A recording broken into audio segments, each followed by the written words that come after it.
And you have doctors like me and Zach and many other doctors who, when we partnered with small doctors, we weren't, ready to be done. We wanted to keep going. We've continued to get better and better at it, both in opening them and also, watching them succeed. Every doctor who's opened a De Novo has had quite a bit of success. It's not just us, but I think that says a lot about the strategy and the due diligence we do when we're opening these. I'm Dr. Scott Law, and I want to thank you for tuning in to the Smile Doctors Off Mute podcast.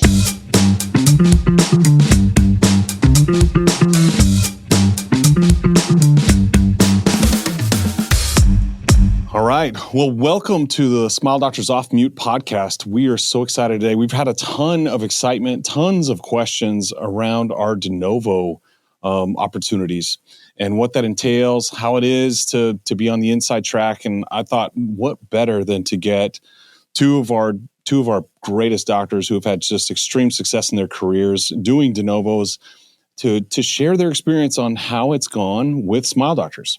And so really want to welcome to the podcast today, Dr. Ben Fishbein, who is our clinical director of De Novo, and also Dr. Zach Casagrande, who is our clinical director of aligners. And so welcome to the podcast, guys.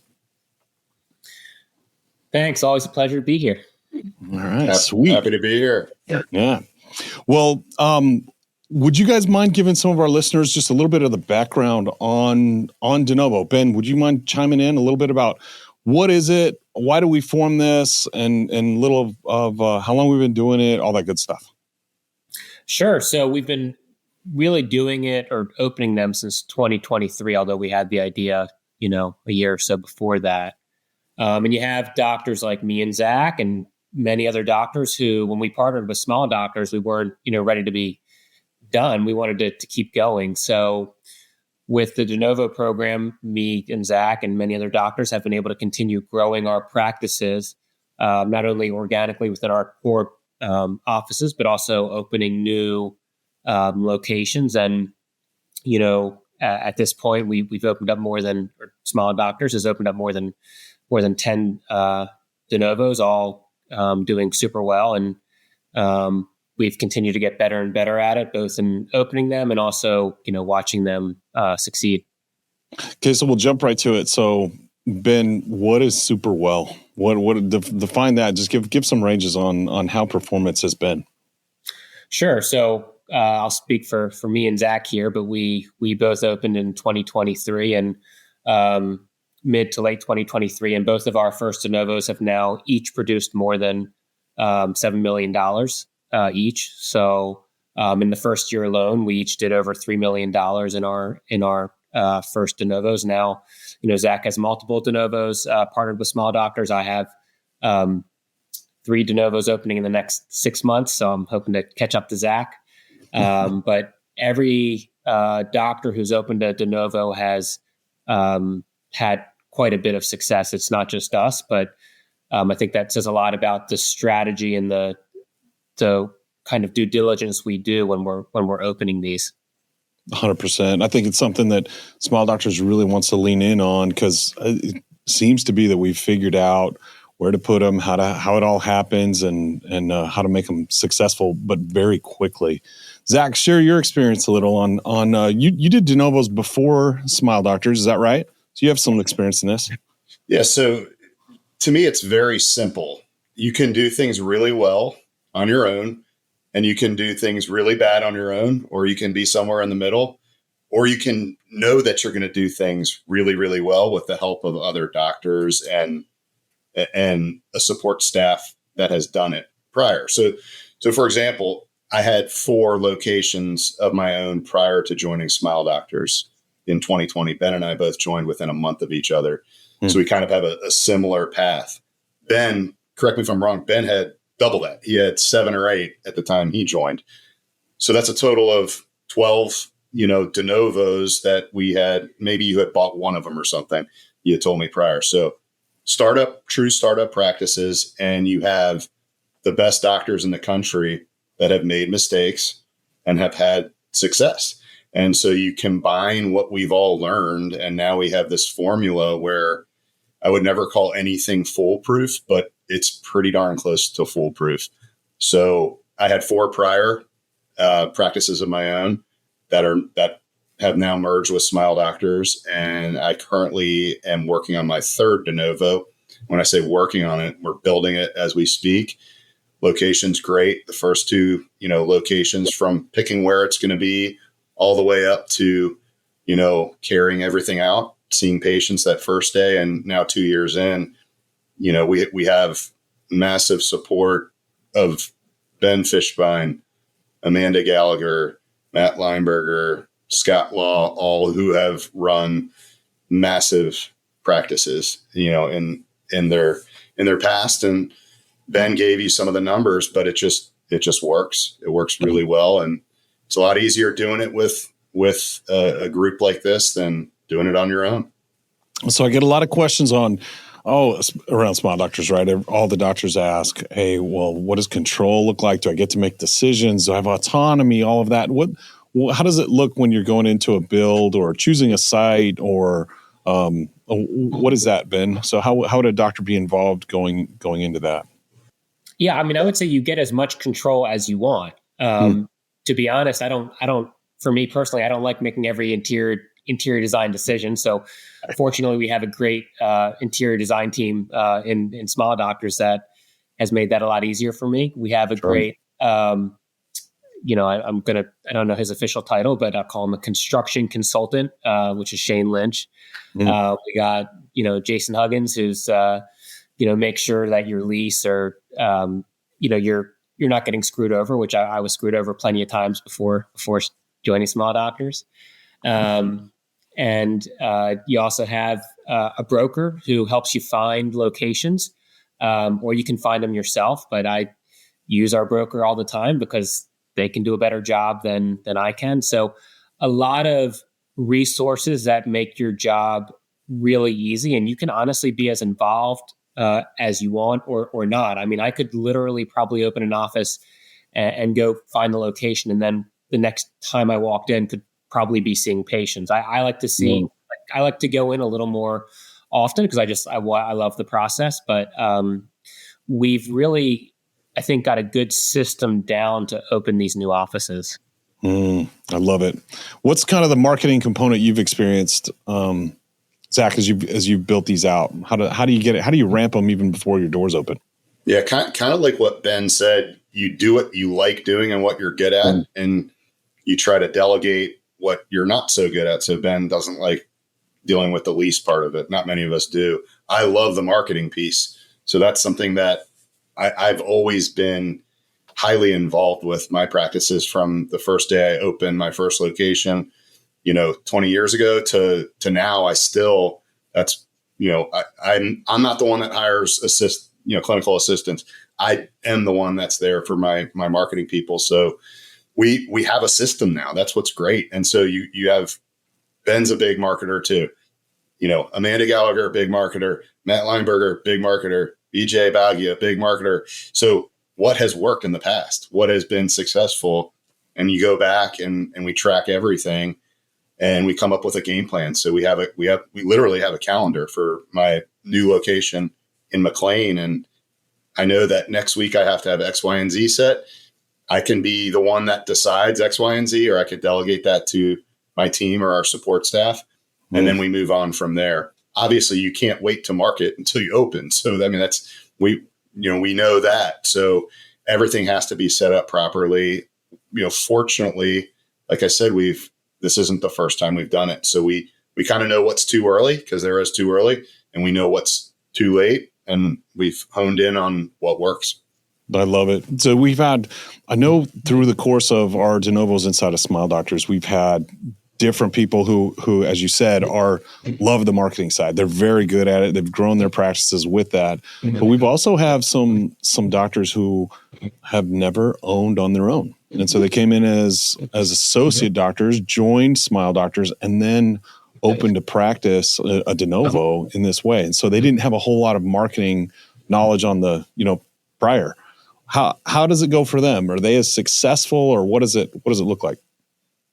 Yeah, I mean, there's one that comes to mind who he's doing fantastic, and he's, now I forgot how many. I think he's got he's part of another De Novo now, but Scott, you know him very well. Yeah. No, you could say it. Yeah, Josh. Josh. Josh is sure. doing fantastic, and he was able to find an old dental office, did a build Right. out for next to nothing, and even in the first 9 months, I think produced over $1 million. And Yep. When we say these offices are doing really well, these are not like, I see ads for like, these low fee offices. This is not what this is. This is just, Right. doing, really good orthodontic work with a good strategy behind it and treating patients really well. Right. I love it. It's exactly what it is. It isn't the bottom of the barrel. It isn't that. It's just an extension of the quality practices that we have currently. And so these doctors who don't come with a ton of experience in the build out, in the marketing to ramp, in all of that, that's why the team is there to help them be successful. I get many of our doctors who do join, who come out of residency, join Smile Doctors. What's their path to start? We get that question all of the time because a lot, as you said, I think a lot of orthodontists have an entrepreneurial, we have the entrepreneurial bone inside of us that we want to go and do and build and see something grow. And I think that's kind of where our doctors are. Do they be a part of a group? Do they come into a group like Smile Doctors, or do they go and do it on their own? What advice would you have for them? Well, I mean, I would say, as someone who's done this alone, it's really nice to be part of a team who knows what they're doing. You're getting the best practices, or you're getting, the best ideas from the best practices in the nation of people who've opened many of these before.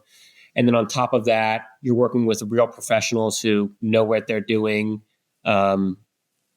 Like I mentioned before, you have people who are going to take care of your lease, people who are going to take care of your build out, people who are going to make sure you're opening in the right location, which is super important. Yeah. So, I would say when you look at the risk reward, I mean, it's there in terms of and it's a proven model. I mean, we've opened so many of these now, and honestly, every single one has been significantly more successful than the average new practice. I agree with you. I think having opened multiple practices myself from scratch, several went great. And then I had one that just tanked. And I got overly ambitious. I thought whatever I could open would just turn to gold and work out. And that one has stung a lot over the years. And I think that's probably one of the biggest things is we can help doctors avoid that. That is a terrible, terrible feeling when you open something that's supposed to be revenue generating, but instead it's just sucking away all the profits from your current sites. And so it's a big one that as you say, it's really nice to have all these people and teams around to support us in the growth, but even better, it's the ones that say, here, you might want to avoid that. Let's not do that. You really don't want to do it for these reasons. And we can share that knowledge. That's been big. It's been really, really big. We get this question as well on the business development side. So we have doctors who want to join us, and predominantly now we do joint venture deals where doctors will join us. They retain a percentage of ownership in their practice, which is awesome because everyone is incented to continue to grow, and so we partner that way. They love it. They want to see they want to get that, integrate with systems and what's going on, and then go, hey, I really want to expand and grow around. What determines that? Where's kind of the tipping point of what advice would you have for doctors in that situation of when does it make sense to do a de novo? Yeah, I mean, I think every situation is different, obviously. I'm talking to a doctor right now who's very interested in Smile Doctors, and he has a partner.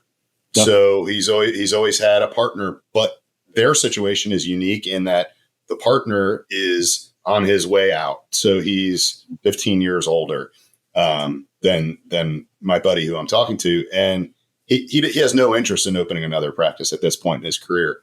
But this doctor does, and so it's perfect. So he's never owned a practice on his own.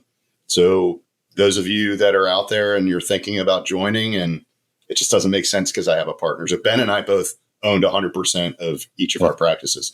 So it wasn't an issue, but that's probably the minority. I mean, most big practices have partners. And so this doctor is able to say, hey, I'm going to, work this out in my deal where I have the ability to open X amount of de novos. And that's currently what he's negotiating with our business development team. And that's really exciting for him.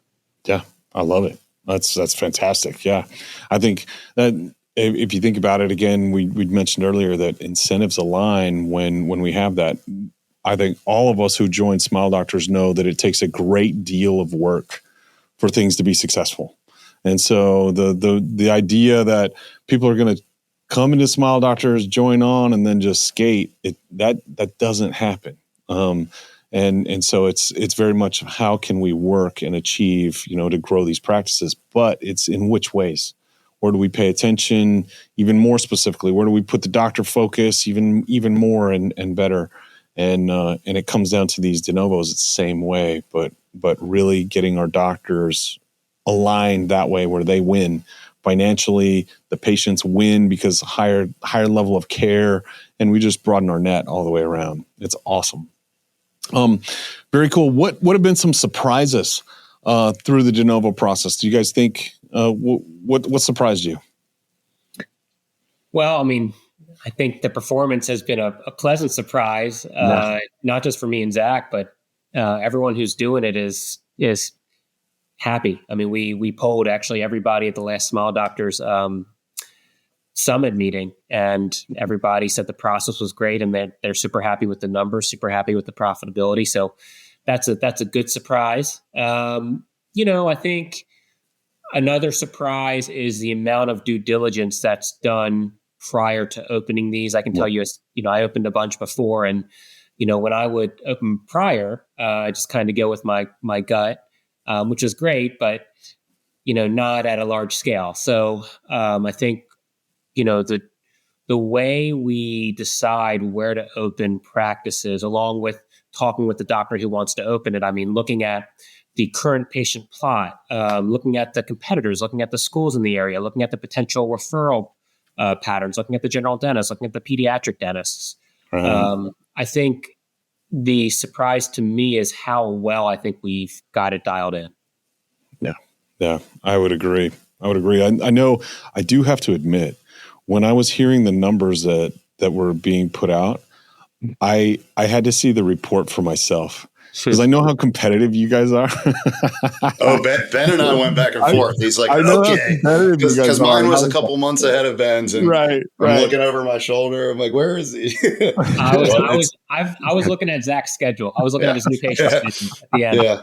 One thing, Scott, is that we've kind of, just like anything else you do, we've kind of gotten through all the little beginning bumps in the road, right? So those doctors that are doing it now, I mean, Ben and I were the ones, we did the first two. So we kind of took the headache, and so now future doctors, there's none of that anymore. So, to your point with numbers, for example, so in July, last month, we did $500,000 in production, and we're 2 years in. It's so are we a $6 million practice yet? No, it's July. We all know that's a big month, but still that's incredible for a practice that's only 2 years old.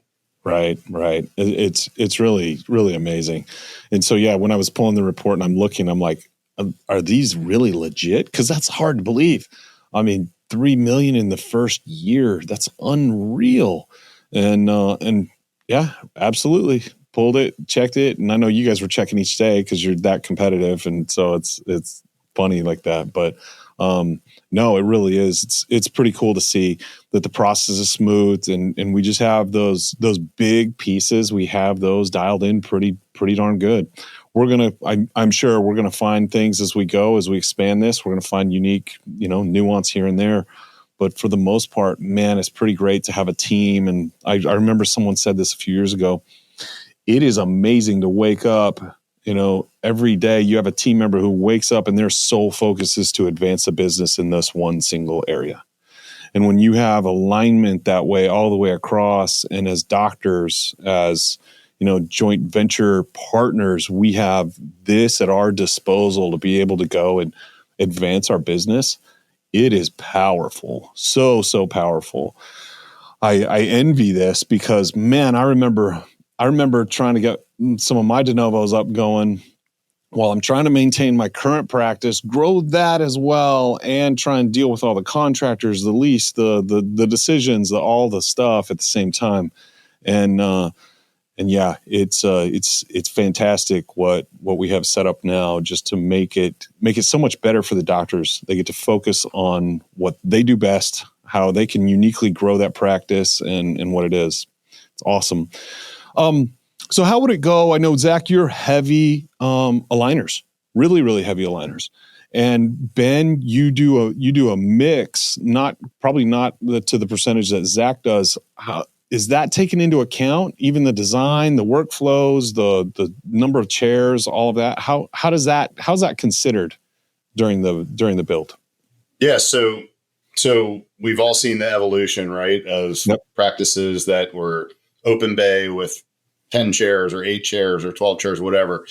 For Invisalign, we have much smaller offices now because, all the efficiencies that we built in. So we have Josh Adcox, he's our clinical director for Smile Doctors for virtual care. Mm-hmm. So we use that on every patient. So we can treat a full complex class 2 deep bite, class 3 open bite, whatever it is, in 4 or 5 appointments with 3 employees in an office that's 1,800 square feet, right? And that's what we're doing in my first location that, I just was talking about the numbers. So that's a really efficient, lean operation where we're delivering excellent patient care. And, Ben brought it up. These are not just insurance. I mean, these are, the best doctors, the best results for the patients. And I always have preached that to my team from the beginning, and that never changed when I joined Smile Doctors. And so for my location, you always say, like, we all have little things we do on the outside of ortho. It never works as well as we're really good at doing I'm really good at an Invisalign practice. Ben's really good at running practices that are way bigger than mine. I think he's the top producing orthodontist in the entire country. So do it that way. And so when Josh Adcox calls me, he's like, how many chairs do I need for this location? It's going to be smaller, the one you were just talking about before.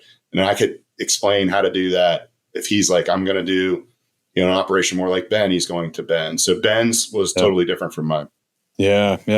Ben, on the pricing and determining how that is. And I know we have the advantage of being a part of the largest orthodontic, the OSO that we have. And so our insurance rates are pretty great. Does that play an effect as far as profitability goes early on? Oh, 100%. Right. So we're getting, better rates now than we did prior to Smile Doctors, which has been fantastic. And then, thanks to you and Zach, we're paying, we get a great deal on our Invisalign and some of our other products too. So that helps with profitability. Maybe Zach can speak on that, but it is interesting. You talk about Zach's practice, talk about my practice. Zach is 80+% Invisalign, I think, correct me if I'm wrong.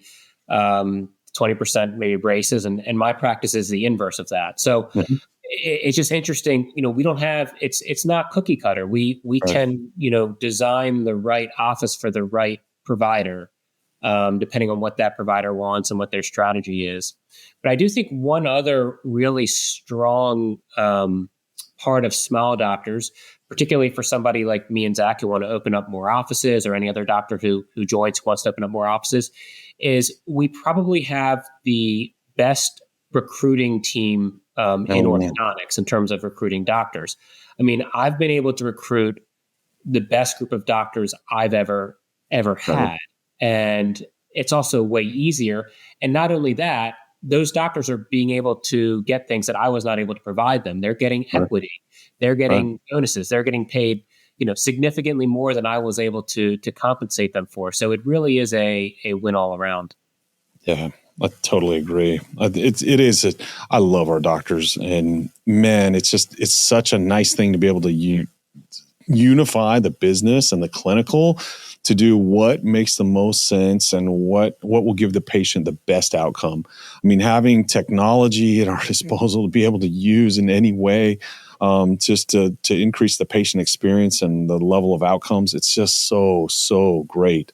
And all in all, it ends up just taking a lot of the stress away from the doctor on the things that are outside that can be delegated away, so the doctor can focus on being a doctor, on advancing the clinical care and the relationships and the trust within the community all the way around. And that's really the success. It's all of these pieces that make it so great. It's fantastic. Well, I'll ask you guys any other input, any questions you might want to address yourselves on things that you've been asked about De Novo? I mean, I get questions all the time. I had a doctor who's been with Smile Doctors. He's in my state, so he's in Virginia. I've known him since, I was a part-time faculty. He was a student. He has one of the most efficient practices that I've seen the numbers on, as far as, his margins are really, really good. And he called me and we talked about another part of Virginia that he could potentially open in. And he had a lot of concerns. And I've always had the mindset, I really don't care about how many other orthodontists are in the area I want to go to, because we're going to deliver the best results for our patients. We're going to have the best team. We're going to have the best doctors, et cetera. So I kind of said to him exactly what we were just talking about, Scott, which was, as soon as you open that practice, the bottom line is, it's going to be way better than if some doctor just opens a practice on their own, because we have negotiated the best insurance rates. We have negotiated the best pricing on everything. So from zero to profit is way faster. And so I just reminded him of that. I said, hey, if you want to go to this area, go. Like, look what you've done in an area that I don't think is even close to as good as this area. And he's able to say, okay, not that he's saying I'm bored. I'll be honest, I get bored easily. And so stuff like this keeps me going. And that's basically what he's going through right now for the first time. And so for him, it's, hey, he's coming up on his contract almost being done with Smile Doctor. He's like, he didn't even hesitate. He's like, I'm definitely gonna be a part of Smile Doctors. I just want to know what you think about this area. And if you think I go to Ben in Virginia and say, hey, I'm going to pitch this De Novo idea, it's good. Love it. Love it. Love it. What about you, Ben? Yeah, I mean, I would just say, I think one of the big differences from Smile Doctors when I joined, or even longer ago, is it's not really about selling anymore. The way I look at it is Smile Doctors can be a growth partner. You have JV, you have De Novo. So I think, for people who, maybe want to take some of the risk off the table, but at the same time want to keep growing. And I would say I was probably in that position. Yep. I think, Smile Doctors is one of one in terms of being able to help you open and grow and do all the things you want to do while, still taking some of that risk off the table.